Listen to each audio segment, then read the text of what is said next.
Hall of Fame wide receiver for the Buffalo Bills, seven-time Pro Bowler. I'm surprised you don't have like confetti, bottles of champagne. Like Andre, this team looks pretty good. Yeah, I can go get some if you want me to. It's too early for that stuff. Did you watch the game? What were your thoughts? What a dominant win. I know people want to say it's the Dolphins. The Dolphins gave them a little hell. Never easy to win on a short week. Never easy to win against a division rival. Exactly. Short week. It's always tough to play on a short week. But one thing that Joe Brady did, he called a great game. It wasn't the Josh show, even though everybody thought it might have been the Josh show, every week with him. But James Cook had a great game. He had over 100 yards. And they kind of methodically, picked and choose what they had to do. It was a little dicey early. They went right down, and Miami got the ball, went right down the field and scored. So I was like, uh-oh, could be one of those games. But bend but don't break defense we got. Terrell Bernard was right in the right spot at the right time. That's how you win games. Sometimes it's not going to go the way you think it's going to go. And guys got to step up and make plays. And, he closed the game out there last night with 3 minutes left. I mean, they could have tied it up, and who knows what could have happened. So very proud of that team, because those kind of games are going to happen, and you got to be able to get through those games. I mean, they've scored 100+ points in 3 games and gave up maybe 60 or 70 points. So they had no Ed Oliver last night. It's a work in progress on defense, but it kind of reminds me of our defense back in the 90s. We had a bend but don't break kind of defense and an offense that can score points. And again, Josh got everybody involved, and you talked about it in your last segment with the tight ends.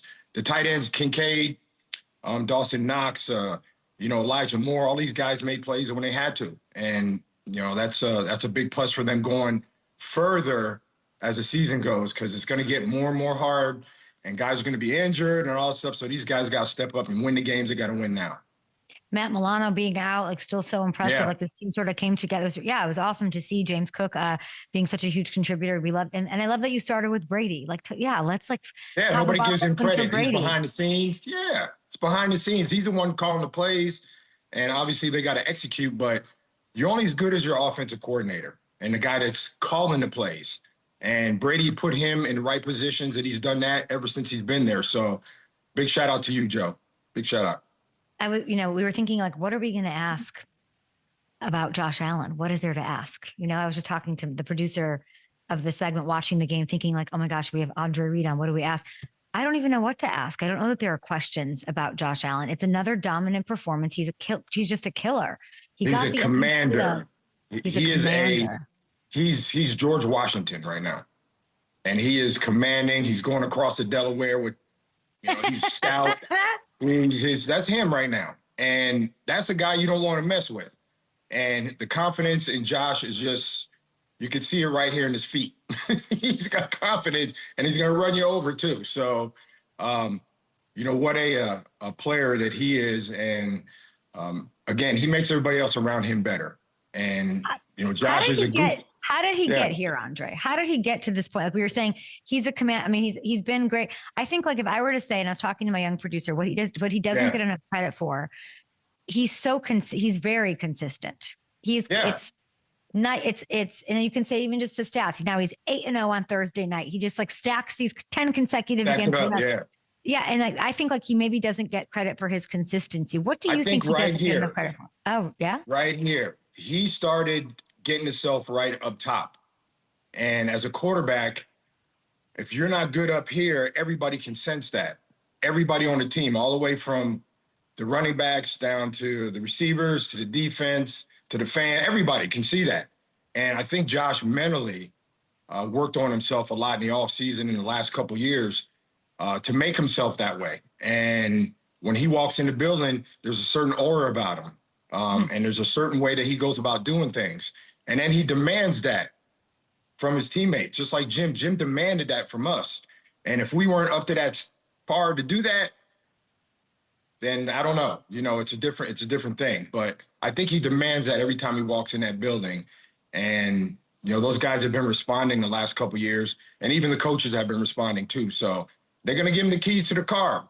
The guy's driven everywhere. So that's just the way Josh has done it, I think, the past 4 or 5 years.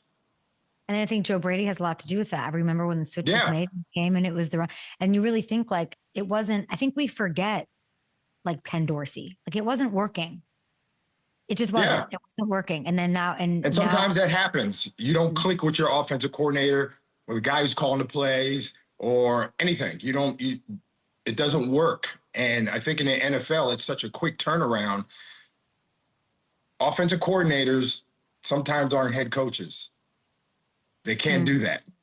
And some of the good offensive coordinators like to stay there because being a head coach is a different bird. You got so many different responsibilities. If you're just a play caller and all your job is to make everybody on the same page on offense, de-coordinator, make everybody on the same page on defense, that's going to get you wins or losses. And Joe Brady has done a great job in that with Josh over the past couple of years he's been there. Andre, you said that Josh makes everyone better. That's super clear. There's a narrative that exists, and I don't know what to do with it. Like I feel like I see both sides of like, and I don't even know why people like to argue it, but just when it comes to greatness, right? Like there's an argument or there's a narrative that like Josh Allen doesn't even have weapons. He does it all. He whatever. Like obviously to get team wins and stuff. I don't want that to be true if I'm a Bills fan, but I also don't know if I subscribe to that because even like I'm watching this game last night and yes, like Josh makes everyone better, but also he does have help. 75, and it's amazing. 75% of his passing yards yesterday were after the catch.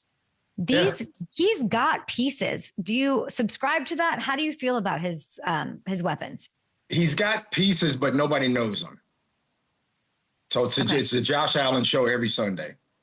So again, I said earlier, methodically, he gets the ball to guys. He doesn't have he has a number one guy, but it isn't number one like, like Justin Jefferson or like Jamar Chase. He doesn't have that guy. He has that guy, but he's a little smaller version of that right now. And I think that's just the way it is. And as long as he gets everybody involved and everybody's on the same page, he can have 5 guys that nobody even heard of out there. And sometimes it's like that. 5 guys, they don't know who they are. But these guys are making plays when they have to make plays. And that equals wins. That's going to get wins. It's not going to get L's. Is Shakir a true number one? True, yes. Because the game is now going from the outside to the inside. It always has been. When I played, it was always about the inside going out. It's the outside going in. They need that guy in the middle around the hashes that can keep the chains moving. And Shakir is the guy that can do that. He's very, very elusive in there, knows where he's going, knows how to get open. I'd like him to be talked about then, Andre. This is like, I guess what bothers me. It's like Shakir is that dude. And I guess I don't know why, James Cook is balancing this offense. Shakir makes that guy. Shakir makes plays every freaking week. He does, and he doesn't drop any balls. He doesn't drop any balls. He's a yak king walking amongst us. Actually, the first game I was up for the first game against the Ravens, and I got a chance to talk to him the day before the game. He's just smooth, and he just gets it done. He just, very soft-spoken, goes out and does his job, scores a touchdown, makes 4 or 5 catches, very, very the catches that he needs to make to keep the chains moving, and that's what he does. What did you two talk about? Well, he's having a baby, so we talked about that more than anything, about his health and all that kind of stuff. You're such a sweet man. I love that. Saying, I didn't go up to him and say, "Hey, what are you gonna do tomorrow?" I mean, I could have done that, but I talked to him on just like, "Hey, how you doing?" basis, and what a just a nice young man, and I think he just goes about his business, and he knows what Josh expects out of him, what Joe Brady expects out of him, and he goes and does his job, and that's the kind of guy you want in that locker room. Yeah, I feel like that maybe that also, along with what he does in the field every week, doesn't get talked about. His lack of needing to be that guy or talked about as that guy. Yeah. As the season goes, it's going to be even more evident because people, let's face it, last year he made some catches in there and did some things that the team needed at the time. And he's a focused guy. Just by talking to him, I can tell he's always in his playbook. Yeah. I think it makes it easier for Josh Allen. And I think like, if I'm looking at this, like just talking to you, and I love talking to you, and I'm so glad to just get your insights on this. It's like, it takes a specific kind of person for that to work you know, for these all of his options to throw to they're so unselfish. Yeah. And really the unsung guy in that, right, for the first 3 games is Elijah Moore. That was just a great pick. That was just a great pickup for them because he's kind of like a Shakir kind of guy, but how they use him out of the backfield and, you know, little tosses and things of that nature, that just keeps the defense honest. And I'm glad Joe Brady has incorporated him in that kind of manner in that offense. So just fun to watch. It's fun to watch an offense like that. You were at the game before you were at the Ravens Bills game. Of course, everybody knows those are like 2 MVPs going at it. And so you got to see Lamar up close week 1. Yeah. Who is Josh Allen? And I'm looking at Josh. Let me look at FanDuel Sportsbook here. Who we got? He's at plus 310. He's the favorite. He should be. I mean, he was flawless last night. 6 incompletions. He had 3 touchdowns. Crazy. Who's his biggest competition for MVP? Man, those are 6 good quarterbacks right now. I tell you. And you guys were talking about Baker Mayfield earlier, and you know, probably out of those 5 guys or 6 guys, Baker's the guy that's, you know, he's kind of that sneaky guy that can come out of nowhere. Yeah, Baker. I love him. And he's such a, like, I've talked to Baker a few times. I saw him at the Super Bowl, I think 2 years ago. And he's just that nonchalant dude. He's like, okay, I'm Baker Mayfield. Who are you? You know, whatever. And he just he goes out and he would be fun to play with. He'd be fun. He'd be a fun guy to play with, you know, be the quarterback and I'd be the receiver. So he's sneaky, Baker, but let's see that list. Those guys, you don't get MVP for being nonchalant and a cool guy to play with, though. Well, who's got the chops to take out Josh? I love what Justin Herbert is doing this year. I had a chance to go to training camp when they started this year and talk to him for a bit also. You know, what Jim Harbaugh is doing with him is tremendous. The Chargers are notorious for starting fast and then they kind of fade in the end. But I don't see that this year with Harbaugh as a guy there. And Jordan Love, that guy's a beast. And then Jaden Daniels, he's just out there just doing Jaden Daniel things. That's a good group of 6 guys as far as MVP goes, and just have to see who's standing last at the end of the season. But obviously, Josh and Lamar are the front runners again this year. But you know, what will it come down to? I don't know. I love talking to you. I want to hit some other topics around the league, though, and I would love to. Let's do it in a fun way. Okay, we're gonna call this Read. We're gonna call this Read the Room in honor of the Hall of Famer Andre Reed. Let's do it. I'm gonna tee you up with a topic. You're gonna give me your read on it. First up, Eagles passing attack.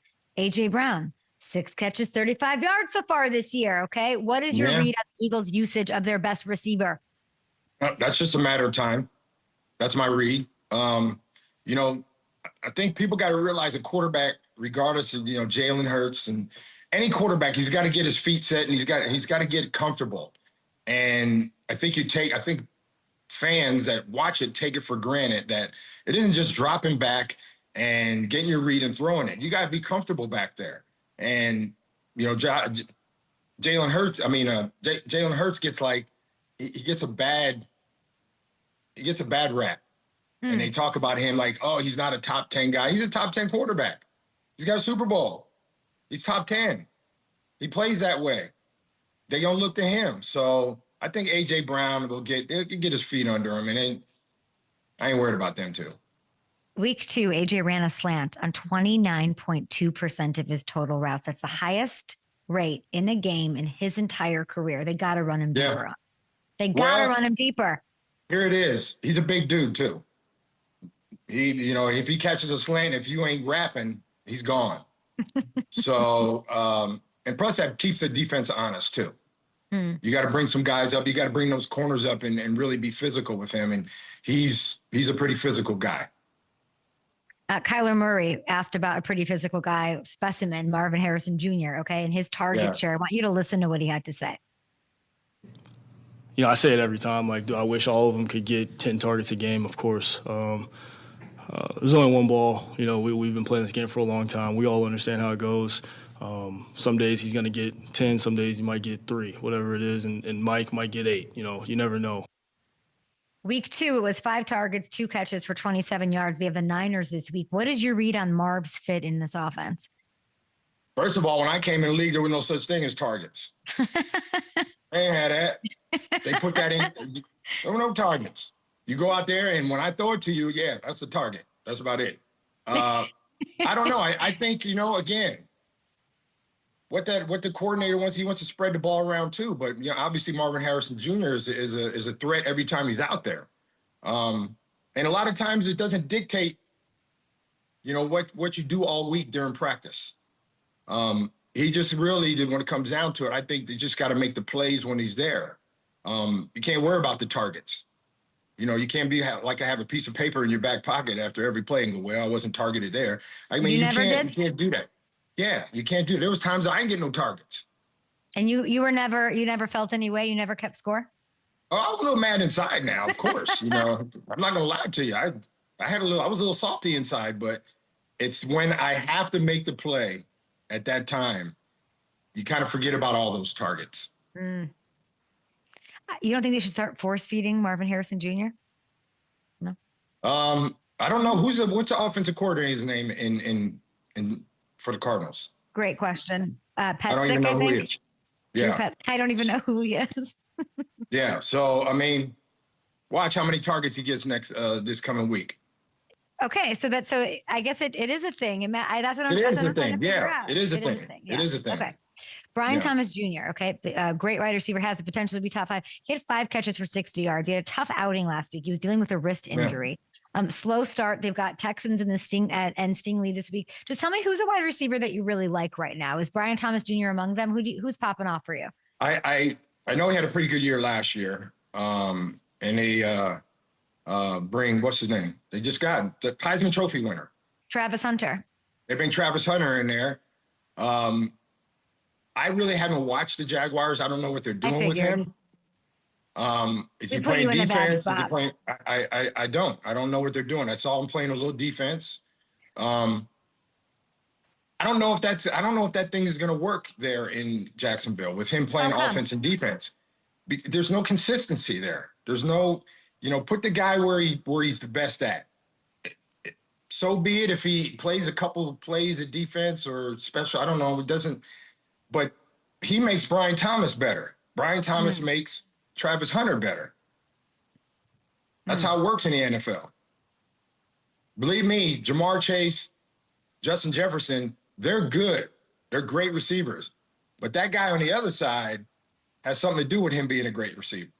Mm-hmm. Somehow, some way, somebody on the other side. I had James Lofton on the other side. Case closed. There you go. Last one for you here with what's your read? The Chiefs. You heard what I said. They cannot go 0-3. That's crazy. Yeah, they could. They can go 0-3. They can go 0-3. Are you out on them? No, you're never out on a Super Bowl champ like that. Okay. I don't know. You know what? After a while, sometimes you just, you know, sometimes you're in the mud and you get out of it, but your shoes are still in it. So I think right now the Chiefs have been in the mud the first 3 games, and sooner or later the mud's going to dry and they're going to get out of that. So they're Super Bowl champs. Andy Reid and all. I mean, I go on and on with the guys they got, and they've always predicated their wins on how the coach, offensive coordinator, how Andy calls the game, how Patrick Mahomes gets everybody involved in the game. And just a defense that's a bend but don't break defense again. And they capitalize on your mistakes. It hasn't happened in the first 2 games, but they play the Bills, I think, in November. I'll be at that game. So, yeah. So, what's your read on the wide receiver room? What would you do with that? I mean, there's reports that they're frustrated with the wide receiver room. Obviously, the Rashee Rice, they weren't expecting it to start the season or even that, whatever that situation. Okay, they're just not making the plays. They're not making the plays. Who's not making the plays? Like Andy's not calling good plays. They're just not like everybody on that team isn't making the plays. They look a little discombobulated out there. They don't look as smooth as a Kansas City offense has looked in the past few years. Because so still I don't know if there's like I don't know, mate. That's a good question. They got shell shocked last year about this time. Well, about January, yeah. They got shell shocked. So I got it. Like that probably like for if you're a Bills fan or if you're in that locker room and you're watching the Chiefs start the season like this, what does that do to you as a Bills player? It makes you smile. You smile a little bit. They're just not comfortable right now. And I'm not counting them out. I'm never going to count a team like that out. I'm not going to do that. I know by the time they get the Bills in November and whenever that is, that they're going to have it figured out, whatever it is. It's just too good of a coach team. Andy Reid's a Hall of Fame coach.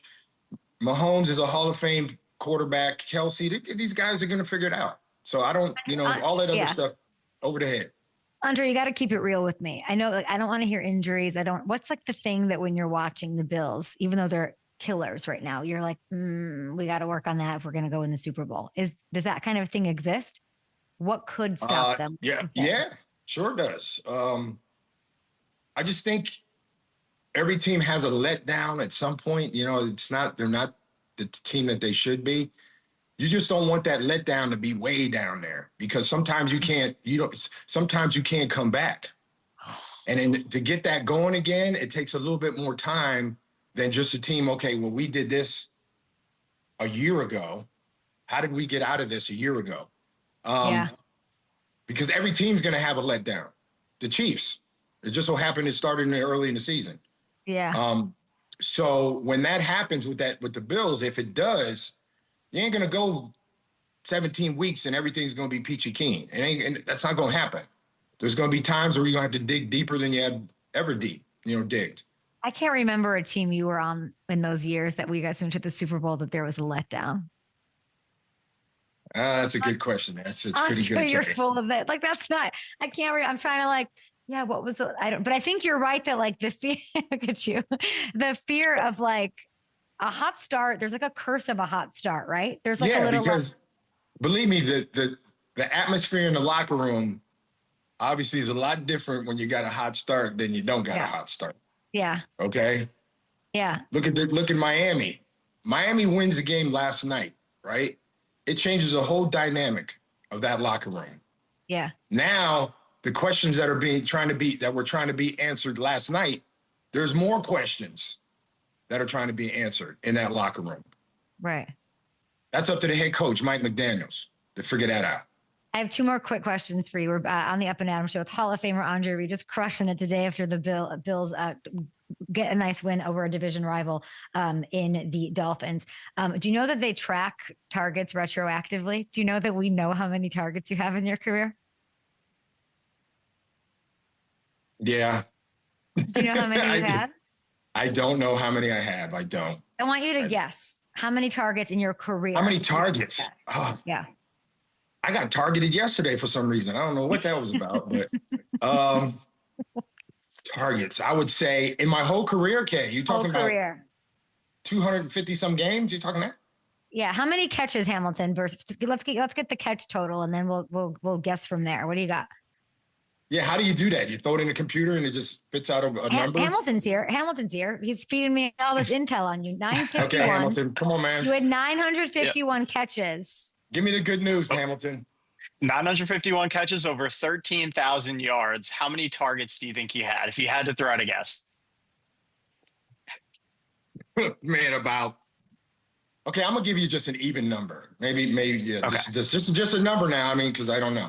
Wait a minute. I have it right here. I got it calculated right here at the target. Targets, I'd say 1,600. Wow. Literally. 1,595. 1,595. Mm-hmm. Yep. The price is right. Let's go. You just went You home guys with the need to- hey, sauna and a Mitsubishi Eclipse. When you need me for numbers, make sure you call me. I love that for you. When I need you to feel good, I need to call you. I have to ask you about Cellivate. Yes. I want to feel good. It's not just for athletes. It's for me. Yeah. It's for everybody. What is this product for aches and pains? Tell me. Well, it isn't really aches and pains. It is, but the technology of this product is just outstanding. I've been using it now for more than a year, and it's in a gummy form. The gummies are great. One thing about this is they figured out how to repair the cell, and your body's made up of cells. Inflammation, headaches, joint pain, all this stuff that you have every single day. And as a guy that played 17 years, believe me, I got a lot of that. It's one of the most powerful antioxidants on the planet. And they figured out how to put it in a gummy, and you eat this. And let me tell you, I feel so good. You can tell I feel good. I can't. You were a whole vibe. I literally just texted Hamilton. He's so hilarious. Like you're a whole vibe right now. Yeah. I wish I would have had this 30 years ago, but instead of just a aspirin, to give you an aspirin and go, hey, go sit down for a minute, you'll be all right. But this has revolutionized the way that cells are being repaired. This company is just awesome, and I've been with them for about a little over a year and a half now. And believe me, Cellivate has done wonders for me. Right now, there's a couple teams that are doing it. 40. Hold on. You're saying that you didn't have it when you played. 40 I looked this up. 40 college and pro teams are using Cellivate. The Vikings, the Packers, NFL, and then the Cleveland Cavaliers are using it. There's antioxidants. It's amazing. College, I love that. Right now, it's in colleges now too. So we're gonna see you in Riyadh playing flag football with Tom Brady. Yes, hey, I recommend this. Believe me, I wake up every day, and mentally, physically, I'm a lot better than I was probably 10 years ago. And 10 years ago, my body was just like, it felt like I was crumbling from inside out because of all the hits and all the things that I went through. You know, back then, Kay, they could hit you. They can't hit you now. So this has done wonders for me. And I recommend it to everybody. It isn't just the athlete, it's the regular person too. And this will change your life. This will make you feel better, look better, everything better. We appreciate you, Andre. You got to elevate with Cellivate. That's what you got to elevate with Cellivate. You really are an entire vibe, and that must be part of it. It has nothing to do with the Bills being 3-0 to start the season. We appreciate you, Hall of Famer. Rod Woodson was on yesterday. I cannot tell you guys how much. My brother. That's my brother right there. I know you guys feel my reverence for you, and it just really means a lot to me that you take some time to educate the rest of us, the fans who love you so much and everything you have to say. So thank you. I always love talking to you, Kay. You got a good vibe, and you do great. Thank you. I need some Cellivate, so I am to kick it back 10 years, and we'll do that. You need to elevate. Elevate with Cellivate. We appreciate Andre Reed, who's like a 10 out of 10 this morning.